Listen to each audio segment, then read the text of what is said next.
เฮ็ดได้แล้วสิออกเฮือนได้แล้วมื้อนี้ป๊าดฝนตกแท้ตกว่ามุดเลยนะปีนี้ละหนังหนองแห้งเลยเหลือ ถ่ายอยู่ ทางพี่ถึง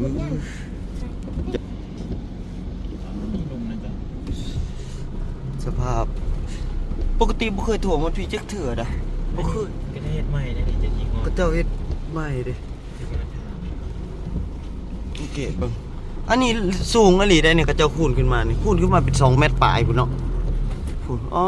ดินเขาท่วมดินนี่หนูท่วมบ่ ไม่ใช่จะเป็นหัวแต่ว่าเฮ็ดเนี่ย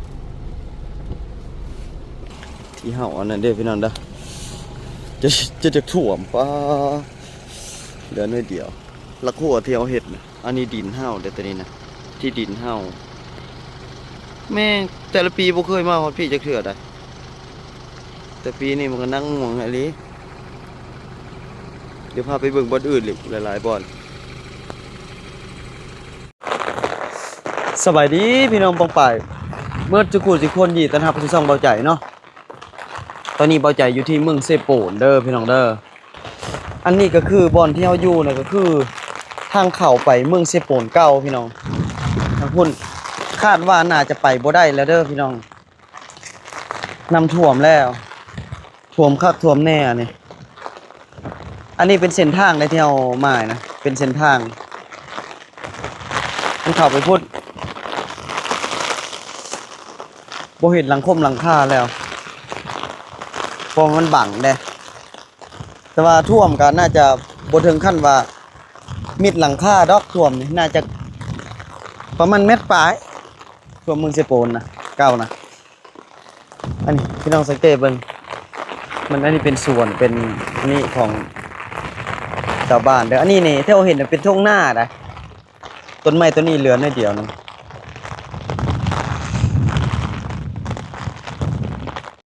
เบิ่งนะฮะนี่ป่าจริง สภาพ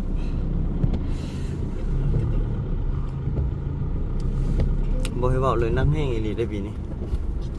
ฝนมันตก2 มื้อ 2 คืนแต่ว่าคาดว่ายังบ่เซาได้คิดว่านะแต่ว่าทั้งเมืองเซโปนโอ้ยเป็นจังได๋ล่ะเดี๋ยวไปเบิ่งนํกัน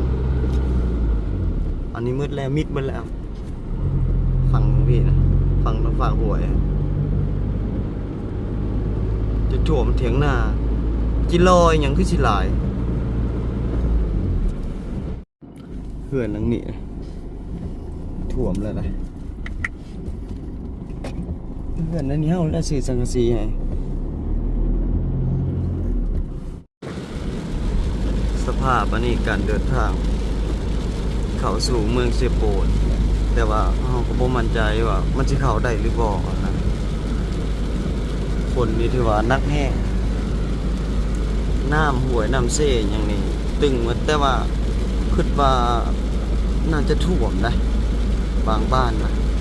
บางบ้านบางบ่อนนะน่าจะท่วมอันนี้ก็ห้อยต่อมึงปีนเซโปนอันนี้นะเก่งกี่น่าจะเข้าบ่ได้แล้วน่าจะตัดแล้วล่ะตอนนี้มาฮอดเซโปนแล้วน้ำก็ถือว่าขึ้นแห้งแล้วได้ก็ตึกสะดุ้งอยู่แถวๆนี้เต็มหมดแล้วทุกคน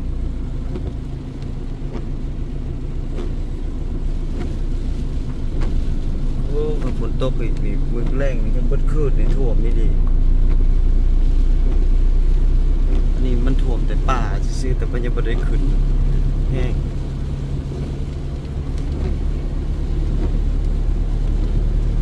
เปอร์เซ็นต์ถ่วมนี่ถือว่าสูงแล้วซาเคยเห็นมา 2-3 ปีอ่ะนี่เข้ามาฮอดแล้วเพื่อนเนาะแต่ว่าชาวบ้านนะเริ่มอพยพแล้วสังเกตเบื้องเต็นท์ทางหน้าบ่แม่นว่าเต็นท์เขาจัดงานแต่งงานหยังได้อันนี้นะเต็นท์เกียมอพยพเพราะว่าเขตนี่แหละเป็นเขตที่น้ำท่วมนักแห้งอีเลยนี่หาเช่าเต็นท์แล้ว นตกมื้อแรกนี่เขาขนเครื่องก่อนเมื่อกี้นี่เกมบุพยพแบบถ้าฝนตกแห้งก็ต้องได้ขนเครื่องลงมาเลยนะอันนี้ก็คือตัวเมืองเซโปนพี่น้องเนาะโอ้2-3 ปีแล้วบ่ได้เป็นแบบนี้นะวันนี้มันสิกลับมาเป็นคือเก่าบ่เนาะโอ้ยจะให้มันท่วมเลยพี่น้องเอ้ยลำบากแห้งอีหลีชาวบ้านนะโคตรลำบากเลย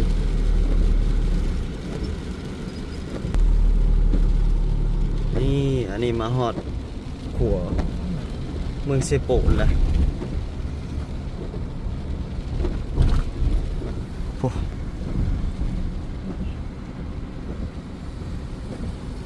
ผับเก่าเราใหม่อะไรบางชมนี่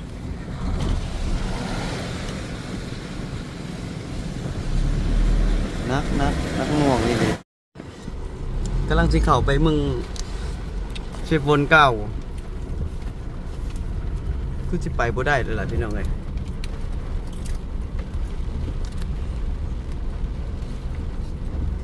มืดแล้ว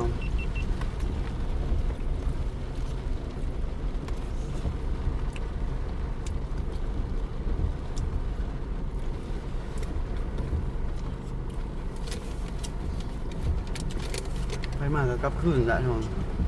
คือบ่ได้ละโอ้ตายละ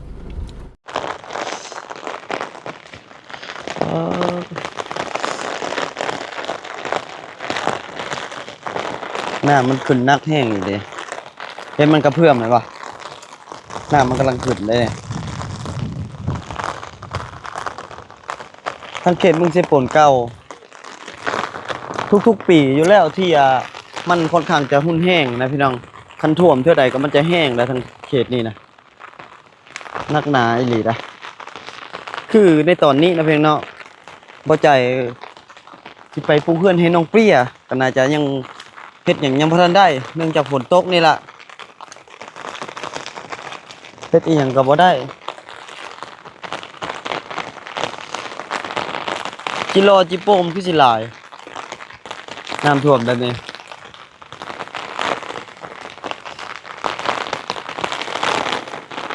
บ่เหลือหยังเลยบ่เห็นหยังเลย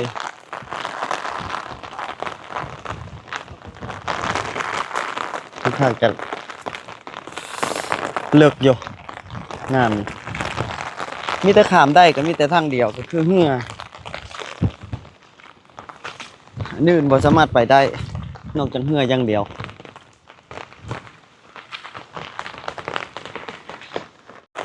คือบอลนี่นะมันจะเป็นบอลที่สูงพี่น้องเป็นบอลที่สูงแห้งทางนี้นะมันจะบ่ท่วมแม่เขาถามหน่อยอันตัวเมืองเซโปนนี่เก้านี่ท่วมแล้วเนาะมันสิโกนนี่ โดยท่วมแล้วเนาะ ยังบ่หมดแล้ว แต่ว่ายังหลังคาน่ะบ่ได้ท่วมน่าจะท่วมแต่อันนั้นเนาะประมาณเม็ด2 เม็ดนี่มันขึ้นเนาะ วันนี้ก็จะเก็บเครื่องเก็บของไปอยู่ใช้เป็น เขาไปอยู่ใส่แม่ทั่ว ไปตามเฮอไปพุ่นแล้ว เพราะมันสูงก้อนหนึง โดย ไปลี่อยู่อันบ้านนั่นพุ่นบ่ทั้งเขตอันเมืองแสนพุ่นบ่ โดย แสดงว่าคนเดี๋ยวนี้เต็มพุ่นแล้วเนาะ โดยแต่ว่ายังไม่ทันได้โทรหมดดอกมันสูงมันยังอยู่ มันถูกกันยังอยู่เนาะแต่ว่า มันชอบแต่คันแข็งเสียง ท่วมแล้วเนาะแต่ว่าเขาเตรียมอพยพแล้วเนาะ เต็มแล้ว เตรียมอพยพแล้ว เต็มแล้ว บ่มีไปอยู่ มันจะปีเดียวนะเราหดเหินนั่นน่ะ อืม ปีนี้คุณบุเขานี่ก็ ปีนี้บ่เช้านี่ก็ปัก ท่วมแล้วเนาะปีนี้เนาะ วันที่15บ่ วันนี้วันเดียวได้วะ 13 โอ้ยันแม่นละคันฝนบ่เศร้าครับว่าท่วม โยกขึ้นแล้วหอดแท้แล้ว เต็มที่แล้วเนาะวันนี้ แม่แม่กับลูกกามือวานนี่ว่าจะดำนา บ่ได้ดำทับท่วมแล้วน่าจะกะ นี่แหละนี่น่ะ อันนี้บ่น่าจะล่ะ เก่งแม่ เอ้ยมันสิดำได้ไดลงไปก็ท่วมหัวเนาะ เมื่อวานนี่ก็ท่วม ต้มยูพูน หมู่บ้านยังบ่ได้ขึ้นรถพี่บ่ โอ้ยมันยังไม่ฮอดอยู่เลยจริง เออ ก็ว่าเราน่ะสิโลกาสิดำหน้า ปลาสีดำน้ำ โลกาดำหน้าบัดนี้บ่ได้ดำซ้ำน้ำมันท่วมก่อนแล้วน่ะหมดเลย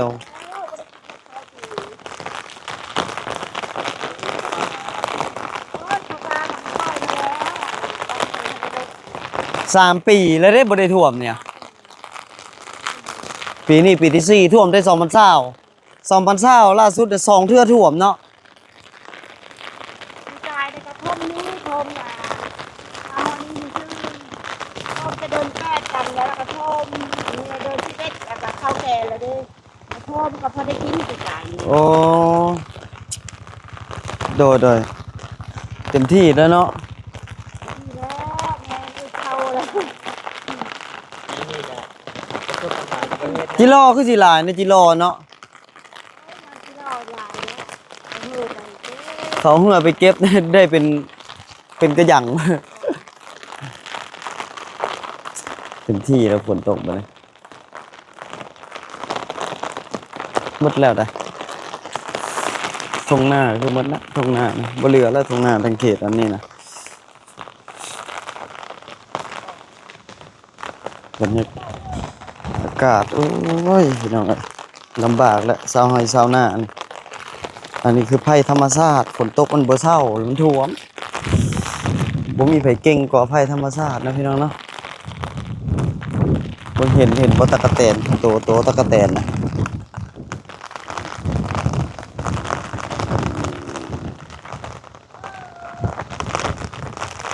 พูดเด้พี่น้องเห็นบ่พี่น้อง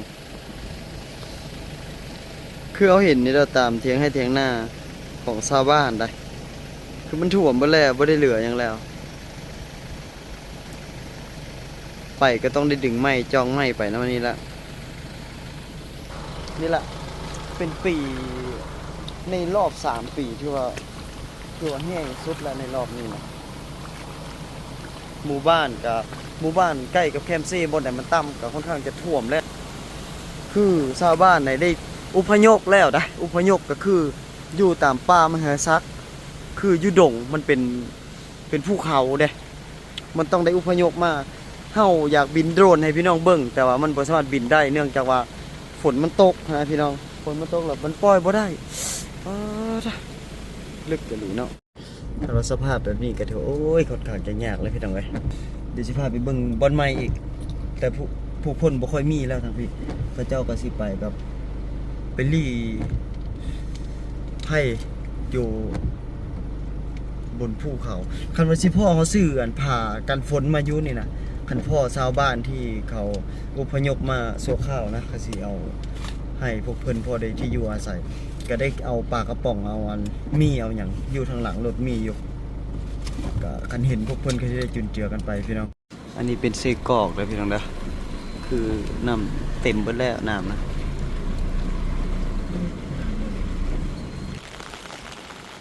อันนี้เป็นน้ำเซกอกนะพี่น้องเนาะอันนี้นะพี่น้องเบิ่งบ่เต็มเบิดเลยกระจกปิดบอกหมดเลยหมดเลยนะพี่น้องเนาะอันนี้เป็นทางหลังพี่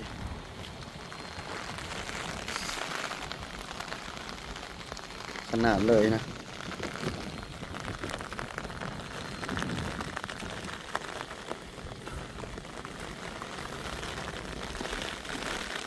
ถ่วมหมดเลยกับเซบังเฮียงอ่ะนะแม่นกับเซบังเฮียงมันก็มาดันใส่กับเซกอกนี่ยืงขึ้นมาแถวนี้นี่เริ่มขึ้นมาแล้วเด้เริ่มขึ้นมานี่แต่ว่าปีแต่เก้านะท่วมทางคุณนะแถวสวนมันนะท่วม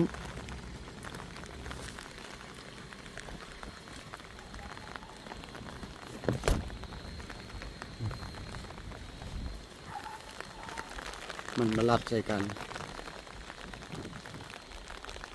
คือวันเติบอยู่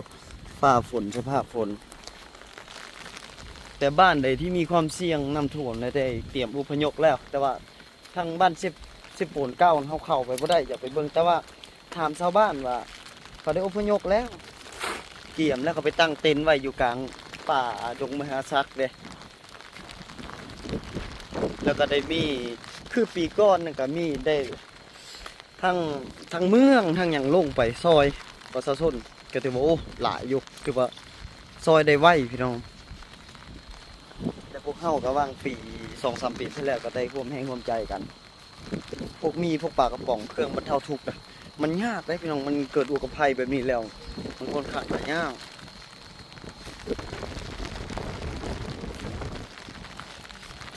ฝนนี่มันบ่ซองง่ายเลยเนาะ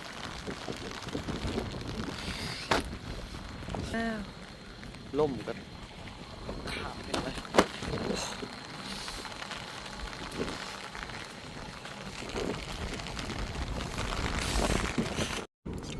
เดี๋ยวได้พี่น้องเดี๋ยวกลับมาเบิ่งบอลที่กระเจ้าอุพยพนี่เลยอุพยพ ก็จะเก็บเครื่องเก็บของ เก็บเครื่องเก็บของมาอยู่ตามข้างทางนี่แหละอาจจะอยู่ในนี้แหละนี่นะ เต็มมาอยู่ นี่นะเห็นปะคนเครื่องขึ้นรถเต็มหมดละ เต็มหมดเลย มีแต่คนมาแล้วอย่างเนี้ย นี่ลุ่มนี่กันน้ำด้วยกัน เดี๋ยวจอดรอแม่นนะ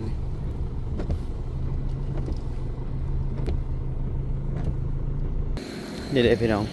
น้ำมันขึ้นแล้วมันขึ้นแห้งเลยเด้ทางพี่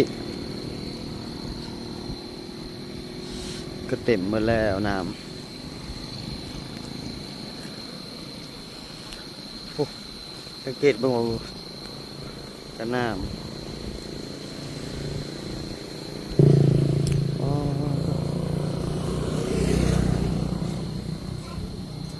เตรียมอุปยพหมดแล้วเด้นี่เครื่องของเนาะนี่ก็เจ้าโอ้เนาะเตรียมอุปยพแล้วแม่นบ่นี่บ่ท่วมตกตีเนาะยังอีกจักมือว่าเบิ่งข่าวนะมื้อนี้วันที่13คันฝนบ่ตกมื้อแรงไข่เนาะบ่ได้ท่วม3 ปีแล้วติน่ะ แต่2018 แม่นบ่2020ได้ปีนั้นมันท่วม2 เทื่อน่ะแม่นแหละ2020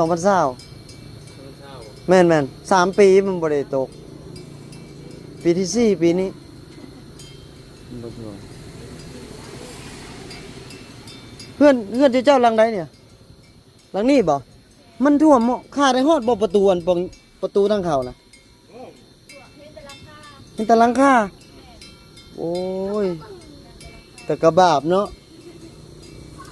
แสดงว่าเจ้าเนี่ยฝนตกแบบปีใดฝนตกแล้วบ่มีความสุขเลยเนาะกังวลตลอดแล้ว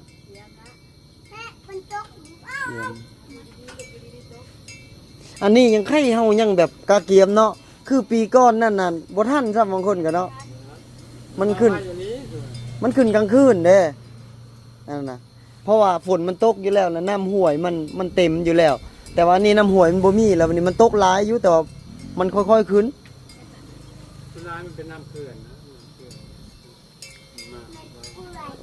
อันตรายขนาดเลย คือว่าถ้ามันรั่วเนี่ยมันก็จะแล้วนั่น อันนั้นนี่เนาะเขตน้ำเนาะมันก็เห็นอยู่ในเฮือนกันเนาะนั่นได้เขตน้ำนะ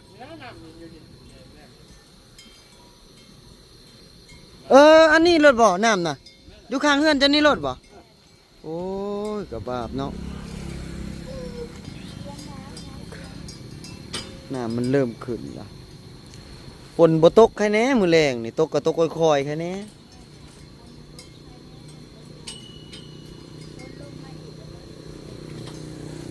มันก็บ่หลับเนาะทรมานคึดสุปีสิไปจะก็ไปบ่ได้ว่าซั่นๆเนาะในเฮือนในซ่านกันเนาะ มันตกไปแข่งไม่ได้ว่าฝนตกเลยอุ๊บนะ อุกรถ ตกเลยอุ๊บรถ แต่มันต้องอุกเลยเนาะ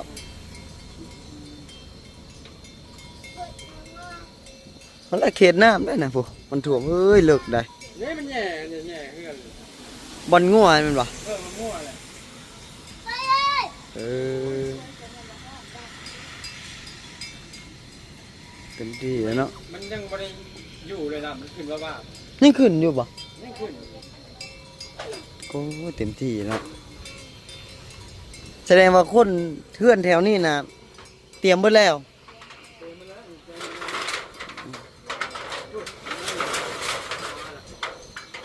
เตรียมเบิดแล้วอาศัยอยู่นี่แหละเอ้าขอจะให้ฝนตกมื้อแรงผ่านฝนไปนำกันพี่น้องเอ้ยโอ้ยฝนกาเกี่ยมเบิดแล้วนะนี่รถหน้าพานะ อันนี้เต็นท์นี่บ่แม่นว่าเฮ็ดปางบุญศีลกินทานเด้ออันนี้นะที่เราเห็นนี่นะมันเป็นเพิ่นเตรียมผู้พยพเด้อพี่น้องเอ้ยทางพี่มาทางบ้านน้องอันนี้ก็กับทางกำลังสิขาดแล้วโอ้เพื่อนเขากระดำเลยปากไปถ่วมแล้วบ่ยากเพื่อนมันนะเดี๋ยวพารอเรียบมันก็ถ่วมแล้วได้เพื่อนทางพี่นะเริ่มถ่วมแล้วในหอดสวนเขาเลยห้องน้ำเพื่อนหลังนั้นถ่วมแล้วได้เพื่อนหลังนั้นถ่วมแล้ว